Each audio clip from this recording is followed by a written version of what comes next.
How to deactivate an Instagram account. Hi everyone, it's Sophia to assist you today. Without any delay, let's jump right in. First, open Instagram and log into your account. Click on your profile located on bottom right corner of your screen. After that, you'll find this kind of screen pop. Then click on three lines on top right corner of your screen. Go to Account Center. In here, go to Personal Details. Click on Account Ownership and Control. After that, click on Deactivation or Delete.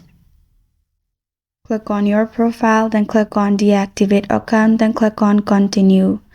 Add your password, and then add your reason for deactivation and click on Continue. And click on Deactivate Account. After that, you'll simply be logged out of your account. And this is how to deactivate an Instagram account.